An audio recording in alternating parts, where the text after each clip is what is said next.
What's going on, guys? Jeff back with another video. This is kind of a special edition video that I planned on doing.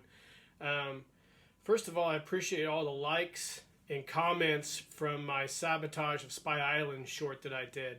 I did not expect it to be as popular as it has become on YouTube and on my other social media platforms, and it really excites me. I don't get a chance to take my figures out and do a lot with them, especially right now, but when I do get the opportunity, I try to make the most out of it, and I think I put together a really cool short for everybody. So thank you for that. As a result of that, I got a lot of comments and questions about my figures and some of the gear that was in that set.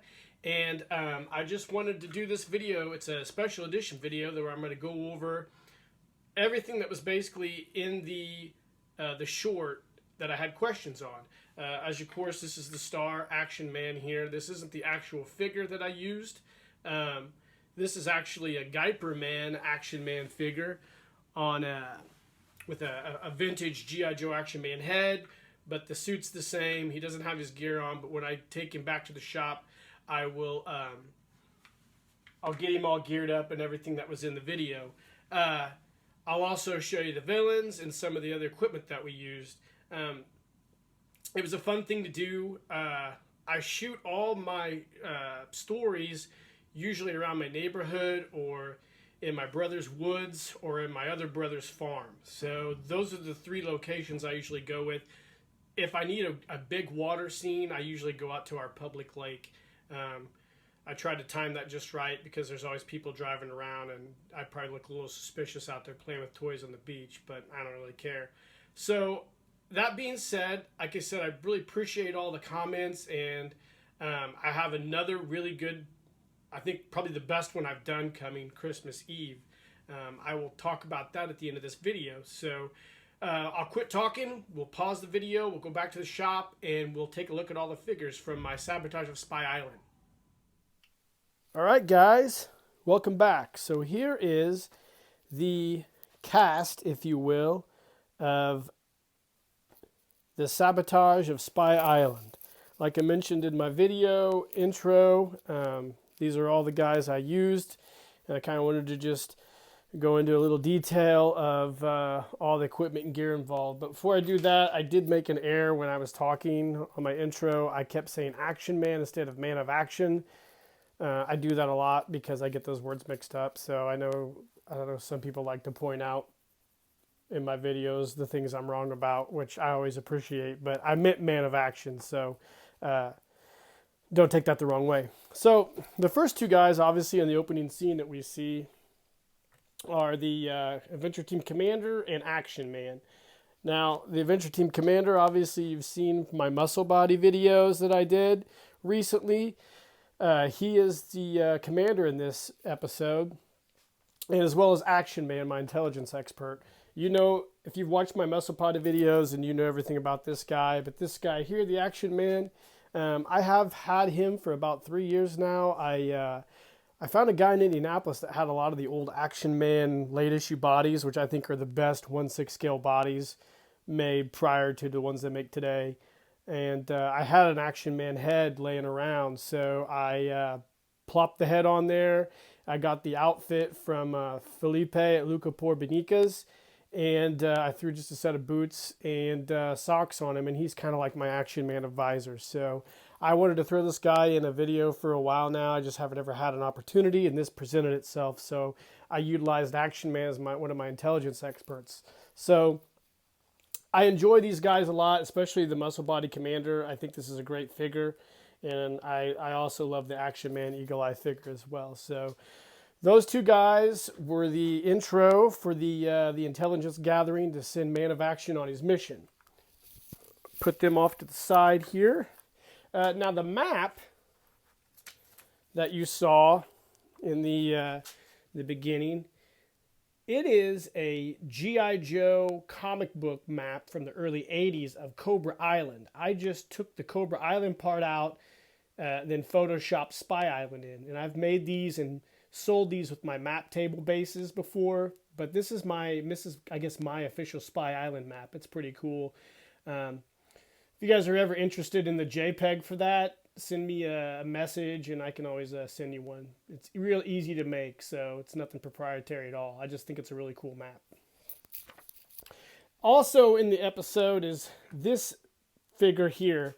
Now, I will say, well, you know what? I'll just put him off to the side and we'll get back to him when I do the action mint. Let's go ahead and do that now.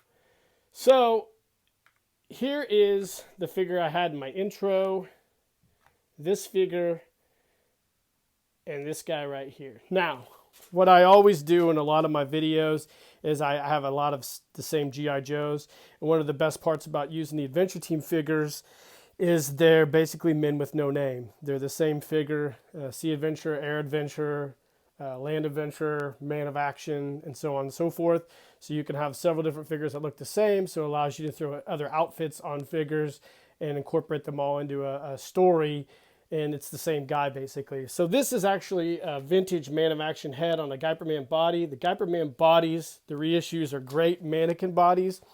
They're trash for posability, but they look really good in clothes. So I just wanted to throw those clothes on this guy to show you the gear that came with him. But we'll start with this guy here. This was the figure from the intro, just a basic Man of Action figure. I reflocked the head, but it's all vintage except for the dog tags are reissued, and so is the patch. So he was Man of Action in his original outfit, getting his orders. So he was basically the first Man of Action I used for this short. This nude guy here was the actual star of the show. He was the figure in the clothes that you see over here. This is a original Kung Fu grip Man of Action. I have reflocked the head, but the Kung Fu grips are original and the body's original. It's a pretty good shape. You can see there's no cracks in the knees, which is pretty rare. And the Kung Fu grips are still really pliable. I was worried a couple times, especially when I was doing this scene in the grate, him crawling through the storm sewer, that I was going to break the fingers off because the fingers are starting to kind of deteriorate a little bit, so I don't like to use him too much. But I wanted to use this guy at some point. So this is the guy that was actually in the story, so I just wanted to give him a little props. Next up, we have the actual gear that was used. At the opening on Spy Island, when we get there, this is a reissue raft and oar with a vintage anchor and some string I added for the end. This is actually off of the Timeless Collection Spy Island set. So I have like 3 or 4 of these, and I cannibalize gear out of them every once in a while if I need them for something. So the raft is actually a reproduction raft. This is a really nice raft. It inflates well, and I just it was readily available, so I just pulled it out. Now the hook here that I use for the grappling the wall, this is a Matt Squatch Customs reproduction hook, I believe, from one of the Adventure Team sets, one of the rescue sets. This is a cool hook. They're pricey. I think they run anywhere from like $12 to $14, I think. Maybe a little less, maybe a little more. I can't remember. I actually got it off of him and not Cotswold, but I know Cotswold carries them. And I just utilized this thin orange paracord as my rope. I use this for a lot of projects. I get it at Hobby Lobby, but I actually made the hook. I made the rope for the hook. So I've been wanting to use this in something for a while now too, and this gave me a really good opportunity. I wanted to use an olive drab cord, but I didn't want to take it off that hook, so I just went ahead and used orange. It bothered me a little bit, to be honest with you, but that's okay. Now, the satchel that he carries is, I believe, a Formative Soldiers of the World knockoff satchel. I've had this for a long, long time, and I utilized that as well. It had some cool dynamite.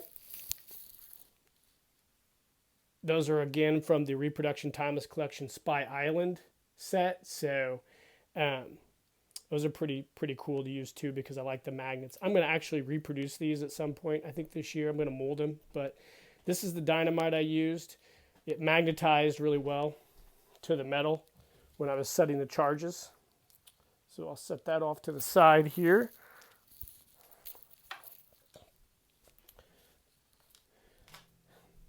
The communication wristband is obviously from Cotswold Collectibles. They make a ton of these. I have a few of them in different colors. It's made by Sean Huckster, 3D printed. These are really great to have. I utilize these in a lot of my adventure team stories, so this is something cool.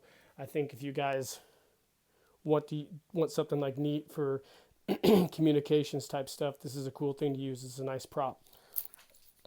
So the figure himself, if you saw my old videos on Quartermaster Customs, she sewed this for me. It's a Russian woodland camouflage. I uploaded it to Spoonflower, bought a fat quarter of it, and then had Kathy sew it for me. I based it on the actual the G.I. Joe set. Oh gosh, it escapes me right now. I just talked about it in my What's in the Shop, but I can't remember. But I based it on the set with the hood. So it turned out great. This is one of my favorite outfits. I've been wanting to use it for some time now. The weapon that he utilizes is a Carl Gustaf, I believe, M45 submachine gun, commonly used by special forces in Vietnam, SAW group guys. Shout out to Jocko Wilnick's podcast. He has a lot of those old SAW guys on there, and those are really interesting podcasts to listen to. I draw a lot of inspiration for special missions from those guys. The belt is a Geiperman reissued plastic belt off from Cotswold, as well as the ammo pouch. This is all Cotswold stuff I got. Boots are vintage. The holster is a Corrigan holster. I've had this for a long time. I actually got it off Corrigan holsters. These are really nice holsters. I've been wanting to utilize them in a photo story as well. Hats, original Spy Island. But this is a great figure. I have the 45. It might be a knockoff or original G.I. Joe 45. I can't really tell you. But I took a jeweler drill and drilled a small hole in the end. And then that's how I mounted that silencer, which I don't have on me right off the bat right now. But the silencer was one that I molded. So it's pretty cool.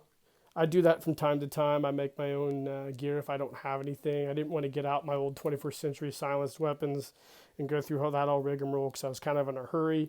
So that's how I did. That's how I made this one. So this is the actual Action Man figure, which is pretty cool. Or not? Sorry, not Action Man, Man of Action figure that I used for the story. Now the villains. Got a lot of questions about these guys. This is Red Claw. He is a figure by Luca Porbenicas. Felipe made the head and the claw for me, and I mounted it to a Cotswold body, and Kathy from Quartermaster Customs did the coveralls for me. I also mounted a set of G.I. Joe gung-ho grips onto him. If you've seen my video on the gung-ho grip retrofit, that's how I did it. So this is a really cool figure and very unique, and I'm very, very fortunate to have this because I don't think Felipe does these anymore. This guy here is another Cotswold figure on knockoff vinyl coveralls. I got a couple G.I. Joe Cobra Commander gauntlets on his hands. The beret is Stewart's Attic, which is no longer around, so I've been wanting to use this guy as well. Lastly is this guy here. I had some questions about the henchman. It's all Cotswold collectible parts and a Stewart's Attic beret. Put it all together. And I just created this guy, and I use him. Obviously, he's the same guy that got shot several different times because, you know, he's the nameless, faceless henchman. So that's what these guys are, if you had any questions. They're just all Cotswold and a Stewart's Attic beret. And to wrap it up, the props I made myself. So I just took old containers and put those together. Pretty cool. Just painted him and did the custom decals. So there you have it, guys. These are all the guys who are in the Sabotage of Spy Island set. Really appreciate the feedback. I hope everybody's doing great. Like and subscribe to the page, and obviously share this. And look out Christmas Eve for The Revenge of the Super Gorilla. Another short I'm doing, and I think it's going to be super dope. So see you guys later. Have a great weekend.